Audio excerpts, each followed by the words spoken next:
Hello students and welcome to special lecture on vectors. और आज का लेक्चर स्पेशल इसलिए सर क्योंकि आज हम लोग करने वाले नीट के आए हुए पिछले 20 साल के क्वेश्चन, राइट। प्रीवियस 20 ईयर्स जो नीट में क्वेश्चन आए वेक्टर से लेकर के वो सारे आज हम लोग देखेंगे एंड सॉल्व करने की कोशिश करेंगे क्लास में, ठीक है। एंड देखेंगे कैसे हमारे क्लास के नोट्स से वो कितना मैच करता है, ठीक है। कितना क्या हम लोग नोट्स के थ्रू सिर्फ नोट्स पढ़ करके क्या नीट के क्वेश्चन अटेम्प्ट कर सकते और करते तो क्या होता, ठीक है। तो आज का लेक्चर होने वाला super super super important. Start करेंगे डायरेक्टली विद द क्वेश्चन और क्वेश्चन आपके सामने बोर्ड पे। देखो क्वेश्चन क्या था बच्चों, if the magnitude of sum of two vectors, if the magnitude of sum of two vectors, ठीक है, दो वेक्टर जिनके मैग्नीट्यूड का सम इज इक्वल टू जो इंपॉर्टेंट बात है बेटा अंडरलाइन हमेशा, magnitude of sum of two vectors is equal to magnitude of difference of two vectors. यानी कि दो वेक्टर है ए और बी मान लो, तो उनका जो सम है, सम का मैग्नीट्यूड है वो किसके इक्वल है, डिफरेंस के मैग्नीट्यूड के। उसका सम ये हो जाएगा, डिफरेंस ये हो जाएगा, इनका मैग्नीट्यूड बराबर है। तो बोल रहा कि इनके बीच में एंगल कितना होगा। अब ये क्वेश्चन 2016 में जब आया तो इस तरीके से आया था, और इससे पहले ये क्वेश्चन देख लो कितने बार रिपीट हो चुका, 1991, 1996, 2001, 2006। और उस समय जब आया था तो एकदम सेम लाइन आया था, ये चारों क्वेश्चन के लिए एकदम सेम लाइन लिख कर गया था। उस समय तुमको ये लिख के ही दे दिया था कि अगर दो वेक्टर के साथ ये कहानी है तो इनके बीच में थीटा कितना होगा, ठीक है। अगेन फिर से सुन लो, वो 1991, 1996, 2001, 2006 में डायरेक्ट क्वेश्चन आया था कि ये लिख करके दिया होता है, पूछा कि ए और बी के बीच में एंगल कितना होगा। 2016 में इसी क्वेश्चन को स्टेटमेंट में लिख दिया कि बच्चे कंफ्यूज हो जाए। स्टेटमेंट क्या कह रहा था, magnitude of sum of two vectors is equal to magnitude of difference of two vectors. तो दोनों के बीच में एंगल कितना होगा, दोनों मतलब ए और बी के बीच में एंगल कितना होगा। तो बात वही थी, सिर्फ इंग्लिश पढ़ा दिया था, ठीक है। तो इंग्लिश से नहीं डरने का। तो बात ये सर कि ये लेक्चर, अब ये क्वेश्चन को देख करके मुझे लगता है कि आप लोग को ओरली आंसर कर देना चाहिए वैसे तो, ठीक है।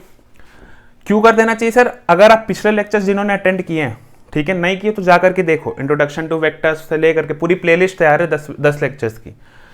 तो उसमें ये सारे क्वेश्चन इंक्लूड है। इनफैक्ट ये क्वेश्चन तो बहुत अच्छे से करा रखा तुम लोग को। ये क्वेश्चन एडिशन ऑफ वेक्टर वाले जो हम लोग वेक्टर एडिशन पढ़े थे उसमें हम लोगों ने डिस्कस भी किया इस क्वेश्चन को, इसका सोल्यूशन भी निकाला है, ठीक है।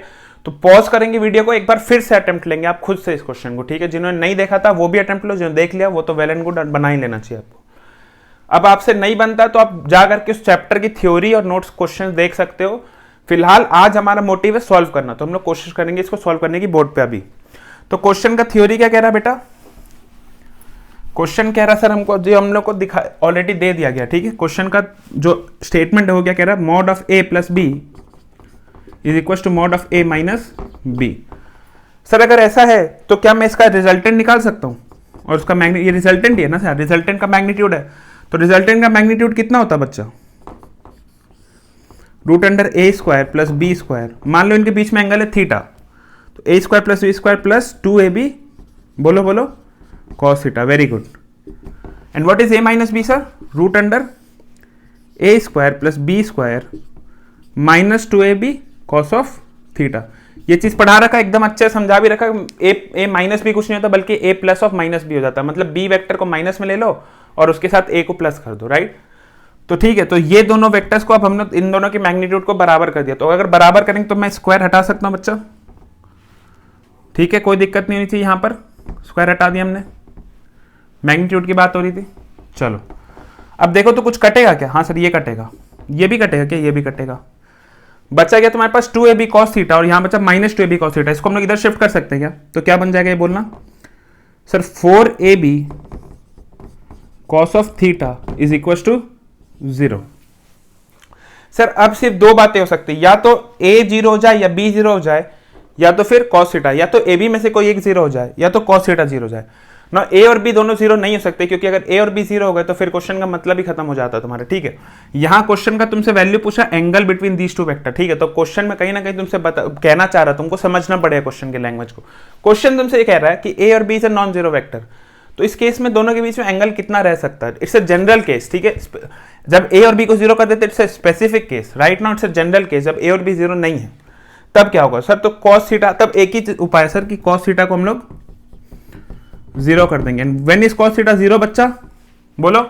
ट्रिग्नोमेट्री सबने पढ़ी, basic mathematics lecture 1, 90 degree. cos theta 0 कब होता है, थीटा जब 90 हो जाए, sin 91 एंड cos 90 इज 0। इसका मतलब सर आंसर क्या हो जाएगा, B. This is your answer. ठीक है, बहुत ही सिंपल था, ये क्वेश्चन क्लास में डिस्कस कर रखा है मैंने लेक्चर्स में। ठीक है, तो एक बात और समझ लो अब कि जो भी लेक्चर्स में तुम लोग को पढ़ाया जाता है, जो भी क्वेश्चन डिस्कस किए जाते हैं, उससे डायरेक्ट उठ करके भी क्वेश्चन आ सकता है। कभी प्रीवियस ईयर हो सकता है, कभी नए में आएगा तो जरूरी नहीं कि वही क्वेश्चन है, डेटा चेंज कर देगा, स्टेटमेंट का लिखने का तरीका चेंज, कंसेप्ट नहीं बदलेगा। बार बार कहता हूं मैं इस चीज को। तो ये क्वेश्चन होपफुली सबने कर लिया होगा, जल्दी से इसको करेंगे रब हम लोग। जिन्होंने नहीं किया नोट कर लो। चलते हैं नेक्स्ट क्वेश्चन की तरफ। नेक्स्ट क्वेश्चन क्या आया था, if mod of A cross B, यानी क्रॉस प्रोडक्ट ऑफ एक ए और बी, दो वेक्टर जिसका क्रॉस प्रोडक्ट का मैग्नीट्यूड की बात हो रही है। ठीक है, mod of A cross b मतलब magnitude of cross product is equal to √3 times of mod of is equal to √3 times of A dot b, यानी डॉट प्रोडक्ट। यहां मॉड लगाने की जरूरत क्यों नहीं आई सर, क्योंकि ये ऑलरेडी खुद में स्केलर क्वांटिटी मैग्नीट्यूड ही देने वाला, डायरेक्शन नहीं देगा। ये वेक्टर था इसलिए हमको इसका मैग्नीट्यूड लेना पड़ा। तो बोल रहा if A cross B is equal to √3 times of A dot B. ठीक है, magnitude of A cross B is equal to √3 times of A dot B, then find the value of mod of A plus B and angle between them, angle between theta है उसकी value find करनी है। ठीक, किसके बीच की, ए और B की। तो देखो ये क्वेश्चन क्लास में डिस्कस कर चुके हैं। ठीक है, इस क्वेश्चन को डॉट प्रोडक्ट में भी बताया गया था और क्रॉस प्रोडक्ट भी, क्रॉस प्रोडक्ट के बाद बताया गया एकदम अच्छे से। इस क्वेश्चन को एक पूरा क्लास में डिस्कस हुआ हम लोग दोनों मेथड से बनाकर, दो मेथड से इनफैक्ट सॉल्व कर गए थे इस क्वेश्चन को, जहां पर एक मेथड थीटा वाला था और एक मेथड ए डॉट बी और ए क्रॉस बी के बीच में रिलेशन बनाते थे। बिल्कुल सेम क्वेश्चन था, बिल्कुल, और दो बार आया भाई। ये आया था जब इसका वैल्यू पूछा था तब आया था 2004 में, 2007 में जब आया तो उसका थीटा पूछा था, और भी सिंपल। ये तो बहुत ही सिंपल था, इसको निकालते हुए हम लोग यहां तक पहुंचे थे, अगर तुम्हें याद हो तो। जिन्होंने नहीं अटेंड किया था जाकर के देख सकते, जिन्होंने किया था और जिन्होंने नहीं भी किया है पॉज करके वीडियो को अटेम्प्ट लो अभी से खुद से। ठीक है, अगर बन जाता तो वेरी गुड, बनना चाहिए भी। ठीक है, नहीं बनता तो चलेंगे बोर्ड के सोल्यूशन की तरफ। ओके, 5 4 3 2 1। चलो सबसे पहले बात करते हैं सर एंगल की। अगर एंगल पता चल गया तो यही पता चल जाएगा। तो बोल रहा sir mod of A cross B is equal to, what is mod of A cross b बच्चा, what is mod of A cross b, a B sine theta. चलो what is a dot b, what is a dot b, a B cos theta. कोई दिक्कत नहीं है। अब ये क्या कह रहा है, this is √3 times of this. तो सर लगा दो, A B sine theta is nothing but √3 times of AB cos theta। ठीक है, यहां से AB मैग्नीट्यूड है दोनों का, दोनों कट जाएगा। तो यहां से अगर मैं cos को नीचे ले आऊं तो कितना बन जाएगा बच्चा, tan theta is equal to √3। tan theta √3 कब होता है, देखो यहां ऑप्शंस दिए हुए थे। ठीक है, मैंने ऑप्शन लिखे 0 30 60 90। तो ऑप्शन tan थीटा कब हो जाता है, √3। बेसिक ट्रिग्नोमेट्री सबने पढ़ा है 60 डिग्री पे। ठीक है, ऑप्शन दिए हुए थे तो 60 इज द करेक्ट आंसर, मार दोगे टिक वहां पर तुम एग्जाम में। चलो फर्स्ट आंसर आ गया सर, ये सेकंड का आंसर है। सेकंड का आ गया तो सर फर्स्ट भी इसके थ्रू ही निकल जाएगा। कैसे निकलेगा बच्चों, पूछ रहा है ए प्लस बी। तो अगर tan थीटा तुमको पता है, थीटा इज 60 डिग्री, तो cos थीटा भी पता है तुम्हें, cos थीटा कितना हो जाएगा, cos 60 1/2। Very good. Now what is a plus B, what is a plus B, resultant of a plus B is nothing but sir √a square plus b square plus 2ab cos of theta. Theta कितना है यहां पर बच्चा, 60 degree. ठीक है, चलो value डालो, a square plus b square plus 2ab, what is cos 60 1/2। कटा कटा कितना आ गया ये देखो तो, a square plus b square plus ab, and this is your final answer. तो ये क्वेश्चन नंबर 1 का आंसर था बच्चा, जो कि 2004 में आया था, 2004 वाला आंसर। और ये था तुम्हारा 2007 का answer, which is question number 2। ठीक है, दोनों क्वेश्चन क्लास से सीधा उठ करके आए हुए, और क्लास में हम लोग जो भी क्वेश्चन बनाते हैं ना वो नीट जेई इन सब के मिले हुए क्वेश्चन होते हैं, कभी जेई के क्वेश्चन कभी नीट के क्वेश्चन। तो क्लास के क्वेश्चन को मिस मत किया करो। ठीक है, तुम्हें अलग से ज्यादा जरूरत नहीं पड़ेगी। फिर से हम लोग प्रीवियस ईयर्स भी देखोगे, 2-4 बुक बनाओगे तो समझ में आ जाएगा कि कैसे निकालना। ठीक है, तो बहुत ही सिंपल था ये क्वेश्चन। चलो नेक्स्ट क्वेश्चन की तरफ चले, इसको नोट कर लो बच्चों। नेक्स्ट क्वेश्चन जो था हमारे पास वो क्या आया था, vectors a b and c are such that a dot b is equals to 0 and a dot c is equals to 0। ठीक है, क्या बोल रहा है, पहले जो चीज इंफॉर्मेशन डेटा दी हो ना, हमेशा क्वेश्चन में अंडरलाइन करो, उसको लिख डालो। Sir a dot b 0 question में दिया हुआ है, a dot b is 0, also a dot c is 0। इसका मतलब क्या यार, a is perpendicular to b and a is perpendicular to c also। समझ में आया क्या सर, ये बात तो हम लोग डॉट प्रोडक्ट में पढ़ रखी है। डॉट प्रोडक्ट मतलब क्या होता है, A B cos theta, cos theta zero कब होगा, जब 90 होगा, 90 मतलब परपेंडिकुलर, यानी ए और बी और ए और सी क्या परपेंडिकुलर है। Then the vector parallel to A, इन चार ऑप्शन में से कौन सा वेक्टर पैरेलल है, पहला ऑप्शन क्या बी एंड सी यानी बी और सी, सेकेंड ऑप्शन क्या A cross B, third option है B plus C and last option है बी क्रॉस सी। तो चल स्टार्ट करते हैं सबसे पहले विद पहला ऑप्शन। देखो ये इस टाइप के जो क्वेश्चन होते हैं ना, इसको हम लोग ऑप्शन से ही बना सकते हैं, ठीक है। इस टाइप के क्वेश्चन आप किसमें क्या ऑप्शन दिया हुआ ये तुमको पढ़ना बहुत जरूरी हो जाता। तो ऑप्शन एलिमिनेशन करेंगे, क्या बोलते हैं इसको, ऑप्शन एलिमिनेट करना, मतलब ऑप्शंस देखते जाएंगे, एलिमिनेट करते जाएंगे जो हमारे रूल को वायलेट करता जाएगा। First option is b and c, क्या वेक्टर ए बी और सी के पैरेलल हो सकता है, तुम खुद बोलोगे पॉज करके, ठीक है।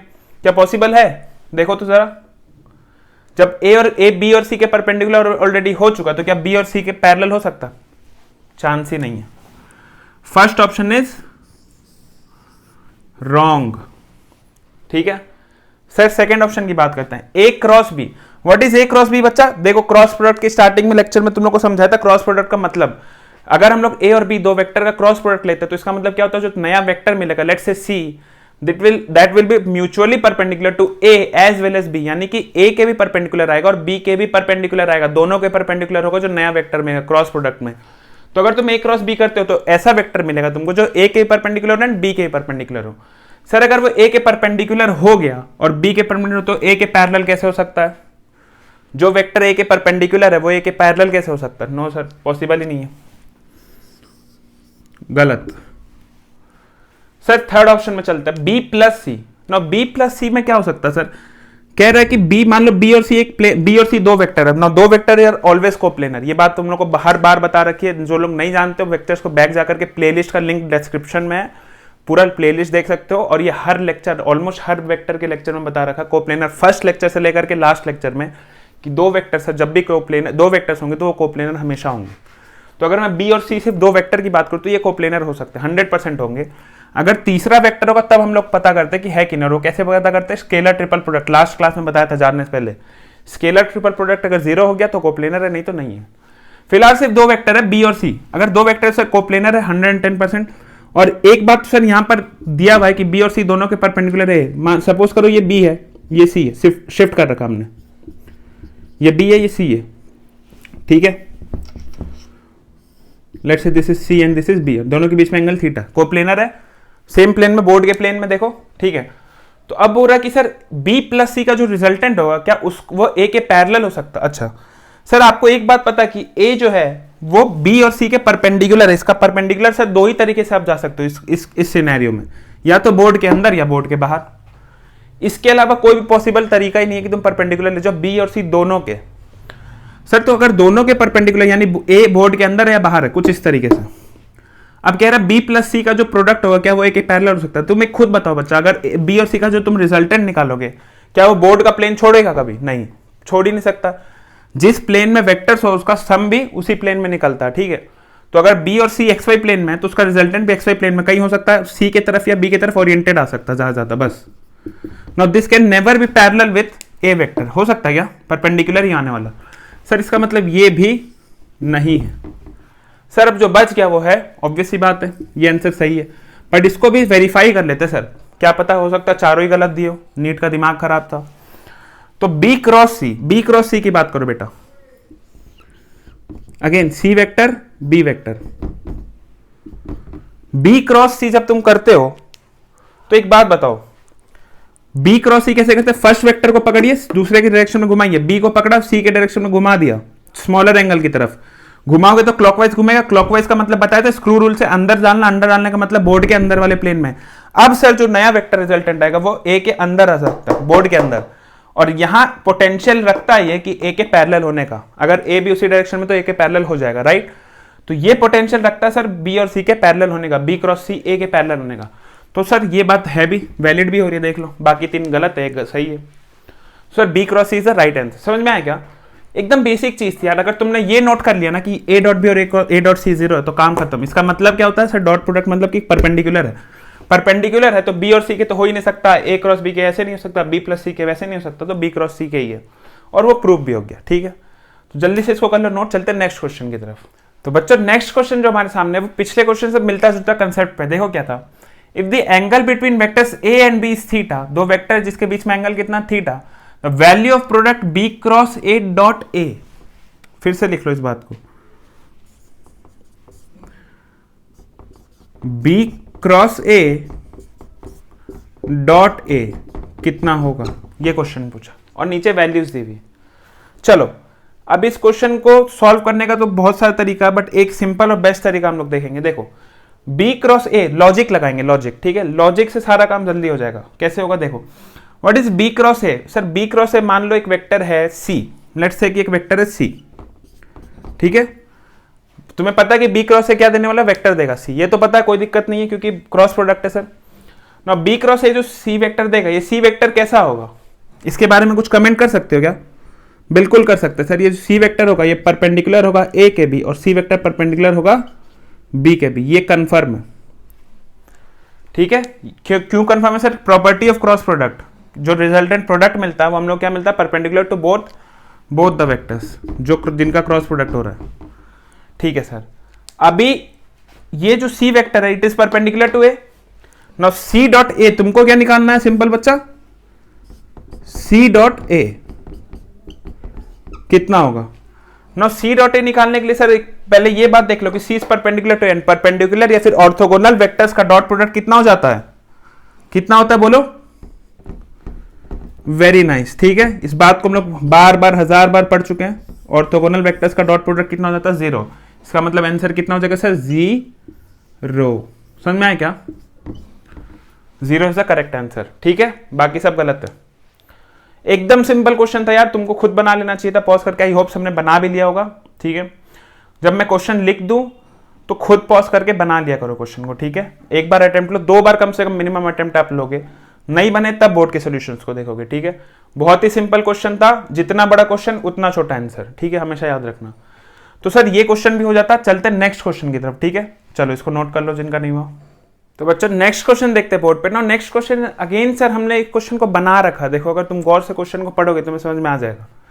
क्वेश्चन कहता है the vector sum of two forces is perpendicular to their vector difference, ठीक है। In that case the forces, और 4 ऑप्शन दिए। पहली बात तो जो स्टेटमेंट लिखा उसको हम लोग मैथमेटिकल टर्म्स में लिखने की कोशिश करते हैं, तब ज्यादा क्लैरिटी आएगी। तो क्या कह रहा है बच्चा, देखो तो जरा, the vector sum of two forces, let मान लो कि 2 फोर्सेज ए और बी, तो बोला vector sum of 2 forces is perpendicular, ये इनका जो सम है वो परपेंडिकुलर है, वेक्टर अलोन नहीं, वेक्टर का जो सम है रिजल्टेंट मतलब जो है that is perpendicular to their vector difference. किसके परपेंडिकुलर है? ए माइनस बी के डिफरेंस, ठीक है। A plus B is perpendicular to a minus b, ठीक है। तो कह रहे हैं in that case the forces cannot be predicted, are equal to each other, are equal to each other in magnitude, are not equal to each other in magnitude। क्या होगा, ठीक है। तो देखो यार a plus B and a minus B क्या कह रहा है, परपेंडिकुलर। अगर परपेंडिकुलर है सर, परपेंडिकुलर से रिलेटेड हम लोग क्या क्या बातें जानते हैं? क्या एडिशन में इसका कुछ यूज है? सर परपेंडिकुलर होगा तो ऐसा कुछ एक्स्ट्रा स्पेशल फीचर हम लोग के पास एडिशन में नहीं है अभी तक। सर इसके अलावा हम लोग ने क्या पढ़ा, multiplication of vectors. Multiplication of vector में बच्चों हमने क्या क्या पढ़ा था, dot product and cross product. सबसे पहले बात करते हैं डॉट प्रोडक्ट की। क्या सर डॉट प्रोडक्ट और परपेंडिकुलर वेक्टर्स के बीच में कोई रिलेशन है? हाँ सर, बहुत तगड़ा रिलेशन है, प्रॉपर्टी है इनफैक्ट, ठीक है। पढ़ा रखा है ये, लेक्चर्स में जाकर के डॉट प्रोडक्ट में देख सकते हो। सर जब भी 2 वेक्टर्स ऑर्थोगोनल या परपेंडिकुलर हो जाए तो उनका डॉट प्रोडक्ट हो जाता है 0। Very good. तो बच्चा अगर ये दोनों परपेंडिकुलर तो इनका डॉट प्रोडक्ट कितना हो जाएगा, 0। तो इसका मतलब sir A plus B dot A minus B अगर मैं कर दूं तो ये कितना हो जाएगा, 0। क्या आप सॉल्व कर सकते हो? पॉज करके सॉल्व करो तो बताओ कौन सा ऑप्शन होगा, ठीक है, और कमेंट सेक्शन में लिखोगे तुम, ठीक है। चलो चलते हैं बोर्ड की सॉल्यूशन की तरफ। नो सर इसका डिस्ट्रीब्यूटिव लॉ यूज कर सकते हैं vector property cross dot product का, तो अलग अलग हो जाएगा। तो पहला क्या बन जाएगा, a minus b plus b a minus b is 0, ठीक है। Now what is a dot a बच्चा, a square, very good. What is a dot b minus ab? What is b dot a plus ba? Now you know कि scalar product है तो ab और ba एक ही चीज है, ठीक है। And what is plus into minus b, it is minus b square, right, is equals to 0। यही दिया हुआ है। Now ये और ये तो सर कट गया। कैसे कट गया बच्चों? क्योंकि A B and B are same term, scalar terms है, मैग्नीट्यूड 5 और -5 लिख दिया तुमने एक तरीके से। तो इसका मतलब सर a प्लस बी, अच्छा इसका मतलब सर पहले एक स्टेप और लिख लेता हूं, ठीक है, कंफ्यूजन नहीं होना। A square minus b square is equal to 0। इसका मतलब sir a plus b into a minus b is 0। Sir इसका मतलब एक ऑप्शन तो यहां से हमको क्या मिल गया, a is equal to B. देखो तो ऐसा है क्या कहीं, ये a इक्वल टू बी क्या मिला, मैग्नीट्यूड, दिस इज मैग्नीट्यूड, ये सब मैग्नीट्यूड की बात हो रही है, डॉट प्रोडक्ट है ना। चलो, कैन नॉट बी प्रिडिक्टेड, नहीं सर ऐसा नहीं है, हम लोग को कुछ मिला, हम लोग को क्या मिला है, a एंड b का वैल्यू बराबर आएगा। अगर ऐसा है कि a plus B is perpendicular to a minus b, तो mod of a, magnitude of a is equal to magnitude of b। देखो magnitude of a is equal to magnitude, vector बराबर नहीं है, ऐसा कहीं नहीं लिखा था, हम लोग यहाँ मैग्नीट्यूड की बात कर रहे हैं, राइट। तो are equal to each other पूरी तरीके से सही नहीं है सर, ये तो गलत है ही, ये पूरी तरीके से सच नहीं है, हाफ ट्रुथ है इसमें। हाफ ट्रुथ क्या है कि इसका मैग्नीट्यूड बराबर है, लेकिन वेक्टर सिर्फ मैग्नीट्यूड नहीं होता, डायरेक्शन भी होता, डायरेक्शन नहीं पता हमें। Are equal to each other in magnitude, ये कंफर्म है सर, ये न्यूज कंफर्म है, ये रहा। तो चौथा आर नॉट इक्वल टू, ये देखने की जरूरत ही नहीं है, इक्वल है, वही बात सिर्फ नॉट लगा के लिखी हुई है और यहां पर इक्वल लिखी हुई है। तो इक्वल मैग्नीट्यूड अभी जस्ट प्रूव किया तुमने, तो ऑप्शन कौन सा हो जाएगा सर सही, सी। ये कब आया था, नीट 2003 में। तो क्वेश्चन वही सब घूम घूम करके आ रहे, खाली कंसेप्ट देख, कंसेप्ट वही है, तुम्हें सिर्फ स्टेटमेंट आगे पीछे ऊपर नीचे चेंज करते जाना, ठीक है। तुम्हें पता है कि सर डॉट परपेंडिकुलर वेक्टर्स का रिलेशन सबसे अच्छा डॉट प्रोडक्ट और क्रॉस प्रोडक्ट ही देता, तो सबसे पहले हम लोग डॉट ट्राई करके देख लिया, उसी सॉल्यूशन आ गया, हो गया। नहीं होता तो हम लोग क्रॉस में जाते हैं, बट फिलहाल सर डॉट से काम हो जाता, तो हम लोग को आगे जाने की जरूरत ही नहीं है, ठीक है। तो इसको जल्दी से कर लोगे नोट, चलते हैं नेक्स्ट क्वेश्चन की तरफ। तो बच्चों नेक्स्ट क्वेश्चन जो बोर्ड पे था वो था, if a vector 2i plus 3j plus 8 K, कोई एक वेक्टर दिया था, मान लो a इज perpendicular to the vector 4i minus 4j minus 4i। देखो इस बार j पहले था और i बाद में था, ये कंफ्यूज करने के लिए कभी दे सकता है, और ऐसे में हो जाओगे कंफ्यूज, हड़बड़ी में इसको कर दोगे और बन जाओगे गलत, ठीक है। तो ये बात का ध्यान रखना कि कब j लिख रहा है कब i लिख रहा है, ठीक है, ये सब कंफ्यूज करने के लिए दिया जाता है। तो एक बोला वेक्टर a और वेक्टर b है, लेकिन इसमें एक टर्म मिसिंग था सर, मिसिंग क्या था, यहाँ अल्फा लिखा, अल्फा कोई वैल्यू थोड़े होता, देना वैल्यू ऑफ अल्फा, अच्छा पूछ भी लिया, अल्फा का वैल्यू पूछ रहा था तुमसे, राइट। तो क्वेश्चन था नीट 2005 का और पूछा था अल्फा का वैल्यू और 4 ऑप्शन दिए थे, ठीक है। अगेन सर आपको आपका फेवरेट वर्ड दिख गया क्या, परपेंडिकुलर। अभी क्या करने का है सर, एडिशन सब्ट्रैक्शन में परपेंडिकुलर का उतना रोल है नहीं, परपेंडिकुलर रोल सबसे जबरदस्त कहां पर आता है, डॉट या क्रॉस में। सबसे पहले हम लोग डॉट देखेंगे क्योंकि डॉट इजी भी होता निकालना, डॉट पहले ही पढ़े थे। सर इफ दो वेक्टर दिया a और b, दोनों परपेंडिकुलर है, तो उनका डॉट प्रोडक्ट कितना हो जाएगा बच्चा, लेट्स से इसको हम लोग बोलते हैं a और इसको बोलते हैं हम लोग b। तो बोला सर ये a वेक्टर और b वेक्टर का जो डॉट प्रोडक्ट होगा कितना हो जाएगा बच्चा, what is a dot b, बोलोगे 0। क्यों 0 सर, अभी बार बार देखते आ रहे कि परपेंडिकुलर वेक्टर्स का डॉट प्रोडक्ट हो जाता है 0। तो अब इस चीज का डॉट प्रोडक्ट 0 होना चाहिए, तो डॉट प्रोडक्ट ले लेंगे। डॉट प्रोडक्ट लिखने के लिए सबसे पहले क्या करेंगे, वेक्टर्स को लिखो, 2i plus 3j plus 8k cap, ये तो क्या वेक्टर a। बात करते हैं वेक्टर b की, व्हाट इज वेक्टर b। तो अब हम लोग ऑर्डर में लिखेंगे क्योंकि हम लोग को सॉल्व करने जाना, हम लोग उल्टा सीधा लिखेंगे, गलती कर देंगे। -4i plus 4j plus alpha k cap, ठीक है, कोई दिक्कत नहीं यहां तक। अब इसका डॉट प्रोडक्ट लेना, डॉट प्रोडक्ट लेकर के कितना कर देना 0, यहां से क्या आ जाएगा अल्फा का वैल्यू। सबको डॉट प्रोडक्ट लेना आता है, ठीक है, लेक्चर्स में सिखा रखा एकदम प्रॉपर तरीके से। अब तो तुम लोग को ओरली भी हो जाना चाहिए, ओरली भी करना सिखा रखा, ठीक है। तो जल्दी से सॉल्व करो, कमेंट सेक्शन में आंसर लिखोगे, मैच करोगे किससे आ रहा है, मैच कर रहा है, ठीक है। तो चलो सॉल्व करते हैं बोर्ड पे। सर डॉट प्रोडक्ट लेते हैं 2i into I dot I, J dot J और के डॉट के, ये इसमें कोई दिक्कत नहीं होनी चाहिए, कोई भी कंफ्यूजन नहीं। 2 into -4 is -8, very good. i से i का काम खत्म, 3 से 4 का, क्योंकि j और j plus 12, very good. What is 8 at alpha, 8 alpha, and what is equals to this 0। Sir -8 और +12 कितना हो जाता बच्चों, बोलो। व्हाट इज -8 एंड +12, +4, यानी कि 4 plus 8 alpha is 0।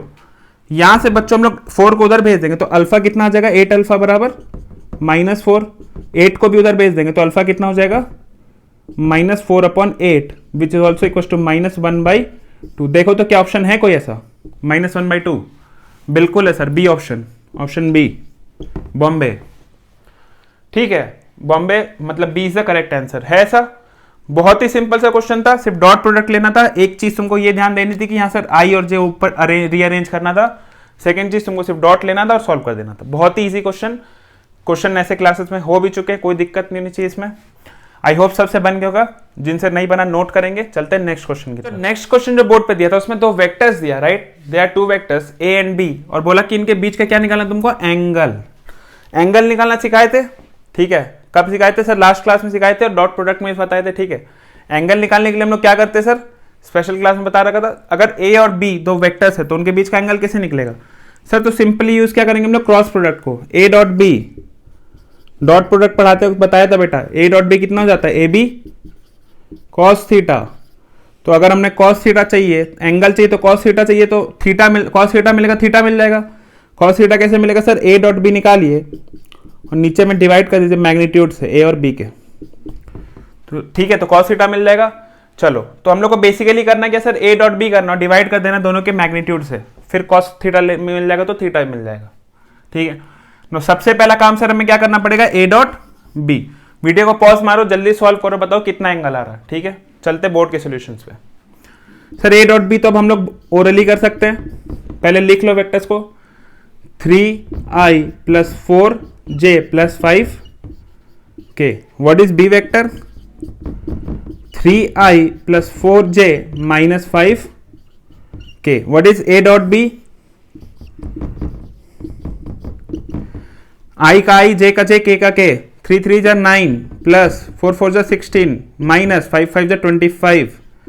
What is 16 + 9, 25। 25 - 25 is 0। Sir A dot B कितना आ गया, 0। अब 50वीं 60 100वीं बार आ चुका ये टर्म तुम्हारे सामने, ए डॉट बी 0। इसका मतलब क्या सर, ए और बी ऑर्थोगोनल वेक्टर, ऑर्थोगोनल मतलब परपेंडिकुलर, परपेंडिकुलर मतलब दोनों के बीच में एंगल कितना होने वाला, 90। नहीं चाहिए हमको पूरा सोल्यूशन। ठीक है, गलत नहीं है ये, ऐसा नहीं कि तुम गलत समझ लो, इतना सोल्यूशन हमको नहीं चाहिए, हमारा यहीं से काम खत्म हो गया ए डॉट बी करते ही। तो तुमसे इतना सोल्यूशन करवाना चाहता भी नहीं है यार वो, तुमको परेशान करने का मकसद नहीं है, तुम्हारा दिमाग तुम कितना प्रेशर में काम कर सकते हो ये मकसद होता है एग्जाम का, ये नहीं कि बच्चे को परेशान डिप्रेशन कर दें। ठीक है, तो तुमको बस इतना ध्यान रखना है कि क्वेश्चन हमसे क्या चाहता है, डेटा जो दिया हुआ, सबसे पहले हमेशा डेटा देखो, क्या डेटा दिया था, फिर देखो क्या क्वेश्चन पूछा जा रहा है, पूछा ये जा रहा है, फिर ऑप्शंस अगर दिए तो ठीक है, नहीं दिए तो अपना सॉल्व करने में निकल जाओ। कई बार तो ऑप्शन से आंसर एलिमिनेट हो जाता है, तो उसका भी ध्यान रखेंगे। प्रेजेंस ऑफ माइंड होना चाहिए अपना क्लास में। ठीक है, जब एग्जाम में बैठो तो दिमाग खुला होना चाहिए, दिमाग चलते रहना चाहिए, लेकिन हमेशा ऑलवेज फॉलो द रूल, पहले डेटा लिखो, फिर जो क्वेश्चन में पूछ रहा वो लिखो, फिर देखो कि तुम क्या कर सकते हो उसके साथ, फिर ऑप्शन देखो। ठीक है, तो ये तो सर हो गया नेक्स्ट क्वेश्चन। इसके बाद चलते हैं अगले क्वेश्चन की तरफ। ठीक है, जल्दी से इसको कॉपी कर लो, जिनका नहीं हुआ तो नोट कर लेंगे। तो बच्चों नेक्स्ट क्वेश्चन जो था उसमें कह रहा था मॉड ऑफ a + b, यानी मैग्नीट्यूड ऑफ a + b, पहले a + b निकाल लो उसका रिजल्टेंट। ठीक है, एंड उसका magnitude is equal to mod of a + mod of e। इसका मतलब सर वेक्टर a का जो मैग्नीट्यूड है और वेक्टर b का जो मैग्नीट्यूड है उसका सम। तो देखो दोनों में डिफरेंस क्या है, पहला टर्म जो तुमसे कह रहा है वो कह रहा है मॉड ऑफ a + b का सम, यानी कि a + b तुमने एक वेक्टर उसको ऐड किया, उसका निकला रिजल्टेंट, उस रिजल्टेंट का मैग्नीट्यूड इज इक्वल टू इन लोगों का इंडिविजुअल मैग्नीट्यूड का सम, यानी a का मैग्नीट्यूड + b का मैग्नीट्यूड का सम करिएगा तो दोनों बराबर आएगा। तो बोल रहा a और b के बीच में एंगल कितना है, क्वेश्चन था नीट 2001 का। अब एक बात देखो यार, ये क्वेश्चन क्लास में ऑलरेडी करा चुके हैं, इनफैक्ट ये स्पेशल केस था, अगर तुम्हें याद हो। रेंज निकालते थे जब एडिशन का, याद है, वेक्टर्स का मैक्सिमम और मिनिमम रेंज निकाल रहे थे, a + b का मैक्सिमम रेंज कितना हो सकता है, मिनिमम कितना हो सकता है। मैक्सिमम क्या आता था, mod of a + mod of b, minimum कितना आता था, mod of a - mod of b। याद है ये चीज, देखो क्लास में जिन्होंने नहीं अटेंड किया था जा करके देखोगे, मिलेगा तुम्हें। जो रेंज आता था a + b का वो यहां से यहां तक आता था। ठीक है, सबको ध्यान होना चाहिए, ये चीज पढ़ा रखा है सर। यही तो बात हो रही यहां पर, जब ये केस हो जाएगा a + b is equals to a + b, mod of a + mod of b। ठीक है सर, यहां पर केस, ये कौन सा केस था, जब एंगल कितना हो जाता है दोनों के बीच में, 0। ठीक है, 0 होता था जब हम लोग दोनों, इन दोनों का क्या हो जाता था, वैल्यू बराबर। ये तो हम लोग ने याद रख लिया क्योंकि हम लोग ने वहां पर पढ़ लिया था और डिराइव कर लिया था, बट जिन लोगों को नहीं किया था, जिन्होंने नहीं किया वो जा करके देखेंगे, और एक बार क्वेश्चन मान लो नीट के हिसाब से हम लोग सॉल्व करके देख लेते कि ऐसा है कि नहीं। तो चलो देखते हैं, बोल रहा है mod of a + b, sir इसका मैग्नीट्यूड कितना हो जाएगा, इसका a² + b² + 2ab cos of थीटा। दिस इज इक्वल टू, इस पार्ट को अभी हम लोग जरूरत नहीं है, इस पार्ट को भूल जाओ, this is equal to mod of A plus mod of B.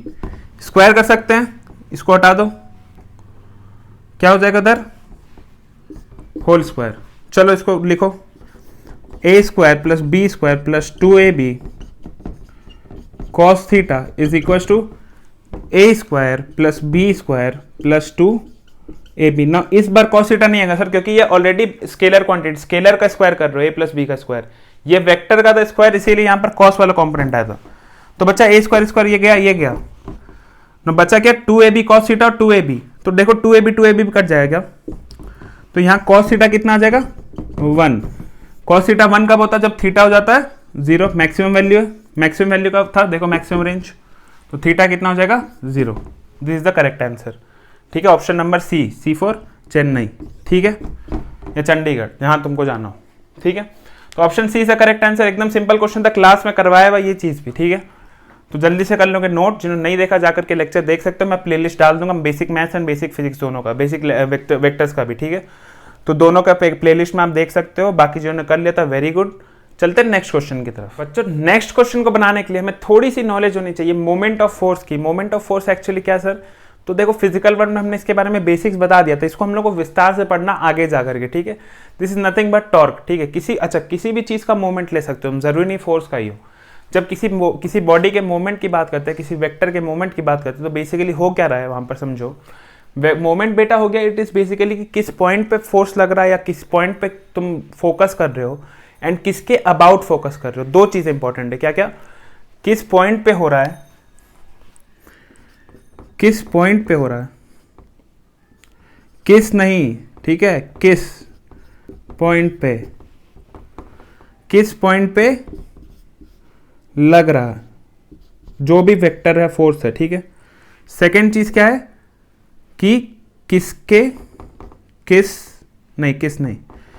किसके अबाउट हो रहा।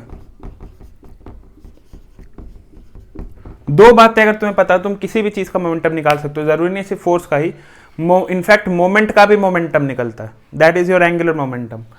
तो देखो बच्चा करना क्या बेसिकली हम लोग को, किसी पॉइंट के, सबसे पहले हम लोग को दो चीजें खोजनी है इस क्वेश्चन में। पहला कि किस पॉइंट के अबाउट ये चीज जो भी है फोर्स या वेक्टर या मोमेंट लग रहा है।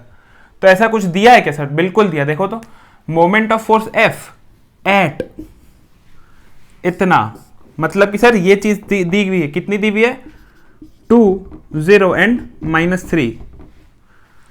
एंड सेकेंड चीज किसके अबाउट, देखो तो अबाउट वेरी गुड, दोनों चीज साथ ही साथ मिल गई, 2 -2 एंड -2। सर दोनों डेटा दिया हुआ।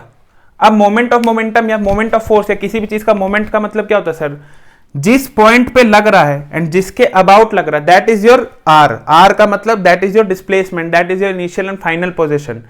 इस एक तरीके से इसको तुम समझ सकते हो कि यहां से सर अगर कुछ इस तरीके से सीन होगा, सपोज करो ये वेक्टर है, तो ये पॉइंट है तुम्हारा 2 0 and -3 and this is your 2 -2 and -2, यानी इस पॉइंट के अबाउट लग रहा है, इस पॉइंट पे लग रहा है।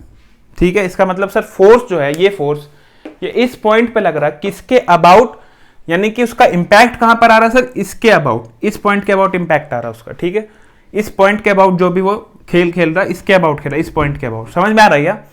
तो इस तरीके से तो मोमेंट किसी भी चीज का, तो ये जो डिफरेंस है बेटा यही आर है, और ये चीज तुमको डिस्प्लेसमेंट में पढ़ा रखा हमने, डिस्प्लेसमेंट वेक्टर में। तो अगर तुम ये निकाल लेते हो तो क्वेश्चन खत्म हो जाता। फिर क्या होता है, मोमेंट किसी भी चीज का क्या होता है, R cross this, R cross जो भी क्वांटिटी तुमको दी हुई है। अगर तुमको बोलेगा फोर्स तो यहाँ आर क्रॉस फोर्स एफ कर देना, यहाँ बोलेगा मोमेंटम, मोमेंट का मोमेंटम, तो मोमेंट तुम्हारा क्या हो गया mv, यानी फोर्स यानी p, मोमेंट क्या हो जाता है p mv, mass into velocity, तो उसका मोमेंटम बोलेगा, तो ये हो गया मोमेंट ऑफ मोमेंटम, इसको एंगुलर मोमेंटम के नाम से जानते हैं। फिलहाल तुमको ये सब नहीं पूछ के क्या पूछ रहा, R cross F, moment of force पूछ रहा। और इस मोमेंट ऑफ फोर्स का एक नाम भी है बच्चों, इसका नाम तुम आगे जाके पढ़ोगे, it is called torque. Moment of force को क्या बोलते हैं हम लोग, टॉर्क। तो एक बात हमेशा पहले से याद रखना कि इसका ऑर्डर मैटर करता है, वेक्टर क्वांटिटी क्रॉस प्रोडक्ट बता रखा 1000 बार, तो आर क्रॉस एफ को एफ क्रॉस आर मत कर देना। ठीक है, ये चीज इंपॉर्टेंट है। Now what is R cross F, R को पकड़ो, एफ के डायरेक्शन में घुमा दो, तुमको मिल जाएगा टॉर्क का डायरेक्शन। ठीक है, डायरेक्शन ऑफ टॉर्क कैसे निकालते हैं, आगे भी काम आएगा।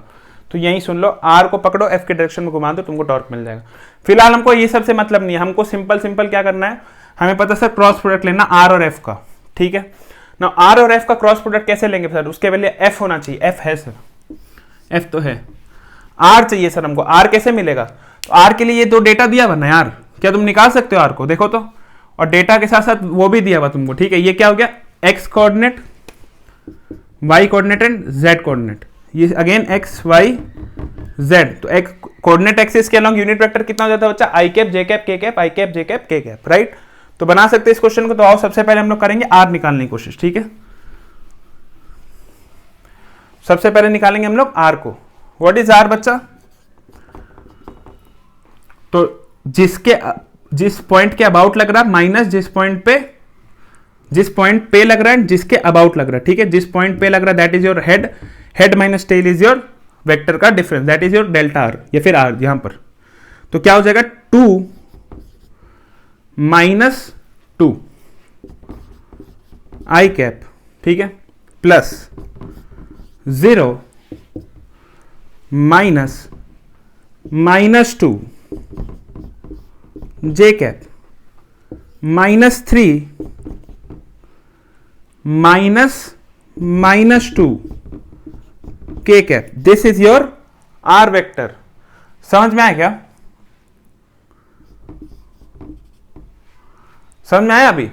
आर वेक्टर क्या हो गया बच्चा, फिर से बता देता हूं, जिस पॉइंट पे लग रहा है और जिसके अबाउट लग रहा है उन दोनों का डिफरेंस इज योर आर। तो हेड माइनस टेल करता है वेक्टर को निकालने के लिए, तो इसका कोऑर्डिनेट्स आ गए क्या, पोजीशन वेक्टर है बेसिकली यार, पोजीशन वेक्टर निकाल लो और कुछ नहीं। पोजीशन वेक्टर के बारे में पढ़ा रखा तुम्हें बैक लेक्चर्स में, प्लेलिस्ट में जाकर के देख सकते हो तुम, ठीक है। व्हाट इज 2 - 2 0, यानी कि 0 को छोड़ो, माइनस माइनस प्लस 2 यानी 2 जे cap. What is -3 + 2 K cap. ये आ गया बच्चों तुम्हारा आर। एफ तुम्हारा कितना है 4 आई कैप प्लस 5 जे कैप प्लस 6 के -6 के कैप, राइट। प्लस माइनस का ध्यान रखना यार, एग्जाम में ये सब मिस्टेक मत कर देना, ठीक है ना। तुमको कैलकुलेट करना sir R cross F. R cross F का करने का दो तरीका बता रखा है, एक तो डिटर्मिनेंट और एक डायरेक्ट ना। यहाँ से 2 × 3 है तो एकदम इजी सिंपल काम करेंगे हम लोग सर, सीधा सीधा निकाल देंगे मल्टीप्लाई करके सोल्यूशन, ठीक है। जो बेसिक तरीका होता है उसको यूज करेंगे, सोल्यूशन निकाल देंगे, ठीक है। चलो अभी क्रॉस प्रोडक्ट सबको करना आता है ना, एक काम करो, वीडियो को पॉज करके एक बार क्रॉस प्रोडक्ट लोगे, ठीक है। देखते तुम लोग बना पाते हो कि नहीं, एंड आंसर फिर मिलाओगे। मैं चल रहा हूं बोर्ड के सोल्यूशन की तरफ, राइट। चलो what is R cross F बच्चा, मैं डिस्ट्रीब्यूट कर दे रहा हूं 2j, डिस्ट्रीब्यूटिव लॉ यहां पे भी काम करता है, 4i + 5j - 6k and -k into 4i + 5j - 6k, ठीक है। तो ये जो डिस्ट्रीब्यूटिव लॉ यूज करके हम लोगों ने यहां तक पहुंचा दिया, ठीक है ना। आप क्या करना, सिंपल सर, अब तो मल्टीप्लाई करना है ना सर। इसको मल्टीप्लाई करने से पहले एक ट्रिक बता रखी थी, अगर आपको याद हो तो, आई जे एंड के के बारे में। अगर डायरेक्शन में चलते हो तो तुमको अपने आप मिल जाता, आई और जे के डायरेक्शन में जाओगे तो क्या मिलेगा, के। जे क्रॉस के करोगे क्या मिलेगा, आई। के क्रॉस आई करोगे जे। उल्टा चलोगे तो माइनस के साथ वही आ जाएगा। तो सर जे क्रॉस आई, देखो तो जे क्रॉस आई उल्टा है क्या, एरो का डायरेक्शन चेंज हो गया क्या, तो क्या मिलेगा माइनस। पहले तो एक माइनस लगा दो ना, माइनस के साथ क्या आएगा सर, के। मतलब कि माइनस के तो कंफर्म आ चुका है, ठीक है। जे क्रॉस आई करोगे क्या बचा, के और एक माइनस ना। मल्टीप्लाई करना था 2 × 4 विच इज 8, लिख दिया ना। जे क्रॉस जे 0, सेम अपने आपने साथ क्या हो जाता है 0, पैरेलल वेक्टर्स, क्रॉस प्रोडक्ट ना। ये क्रॉस प्रोडक्ट है बेटा, ध्यान रखना, ठीक है ना। 2j क्रॉस 6k -6k, तो पहले तो देखो j से k जाओगे तो प्लस आई मिलेगा, ठीक है। तो i तो प्लस में रहेगा सर, लेकिन 2 × -6 कितना है, -12, तो -12 आई कैप, ठीक है। कोई दिक्कत नहीं यहां तक। चलो this into this 0, this into this is -12, ठीक है। जे से आई गए, जे से के गए तो प्लस आई मिलेगा, लेकिन 2 × -6 होकर के क्या हो गया, -12। कैमरा हिल गया क्या, चलो ये तो हो गया sir. Next term is -k के साथ जे को करना। के से जे जाओगे बेटा, देखो उल्टा जा रहे हो, नेगेटिव -i, तो -i तो तुम पहले ही लिख लो, आने ही वाला। नाउ व्हाट इज -1 × 4 इज -4, ठीक है। k cross j, -1 into -4 is -4, k cross j is -i। तो यहां पर कितना गया, -4 इंटू -i। ठीक है, ये वाला काम भी हो गया सर। ये अच्छा ये कितना था, i था राइट, 4i, सॉरी देखो यहीं पर गलती हो जाता, थोड़ा थोड़ा राइटिंग वाइटिंग ध्यान रखना यार, मेरा तो चलो चल जाता क्योंकि मैंने कर लिया, बट तुम्हें अपना ध्यान रखना। नाउ k क्रॉस i करना बच्चों, k क्रॉस i तो सही है, तो j के टर्म्स में आएगा तो j लिख दो एंड पॉजिटिव आएगा, -1 इंटू 4 इज 4, -4। ठीक है, now, इसके बाद जो है वो है सर j, तो k क्रॉस j करेंगे तो बेटा कितना आएगा, -i, अभी जैसे देखा था, साथ में -1 इंटू 5 इज -5। ठीक है, now k cross k is 0, तो उसको लिखने की जरूरत नहीं, तो कितना हो गया, -8 k cap, -12 i cap, -4 j cap and +5 i cap. देखो तो -7 i cap, -4 j cap, -8 k cap. देखो ऐसा कोई ऑप्शन है क्या, -7 -4 -8 है ऑप्शन सी फॉर चेन्नई या चंडीगढ़, जो तुम्हें पसंद हो। देखो तो क्वेश्चन में कुछ बड़ा काम नहीं था, क्वेश्चन थोड़ा सा लेंथी था, लेंथी इसलिए था कि तुमको करना था क्रॉस प्रोडक्ट। अब इसको शॉर्ट भी कर सकते थे हम लोग, डिटर्मिनेंट मेथड। डिटर्मिनेंट मेथड सबको पता, जिनको नहीं पता क्रॉस प्रोडक्ट में जाओ देखो कैसे निकालते हैं।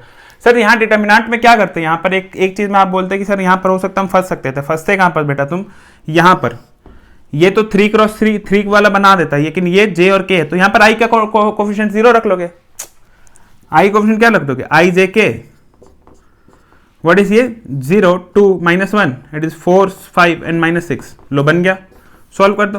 तो तुम ऐसे सॉल्व करो या इस तरीके सॉल्व करो, तुम्हारी मर्जी, जहां तुम्हें जल्दी रख जाए। ठीक है, इंपॉर्टेंट बात क्या थी सर, कि हम लोग को निकालना पता करना था सबसे पहले तो टॉर्क होता क्या, मोमेंट ऑफ फोर्स क्या होता है, r cross f, R vector कैसे निकलेगा, ऐसे निकलेगा, ये चीज इंपॉर्टेंट थी, आर वेक्टर कैसे निकलेगा, ये समझ गए, आगे तुम कोई क्वेश्चन डालोगे। ठीक है, थोड़ा सा अच्छा क्वेश्चन था, नीट 2018, जल्दी से कर लो इसको कॉपी।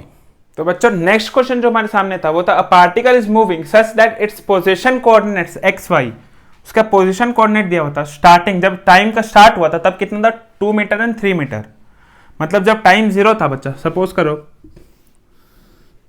यहां पर जब स्टार्टिंग टाइम में था तब वो कहां पर था, कुछ यहां पर, ये t इक्वल टू 0 में था, 2 मीटर एंड ये y है ये x है, तो 2 3 पे था वो। ठीक है, अच्छा वो 6 7 एट टाइम t बराबर 2 सेकंड्स, कुछ देर के बाद उसका कोऑर्डिनेट कितना हो गया था 6,7 एंड 13 14 एट t बराबर 5, उसके बाद कुछ सेकंड के बाद कुछ इस तरीके का चला गया था। दिस इज t बराबर 0, t बराबर 2 एंड दिस इज t बराबर 5 सेकेंड।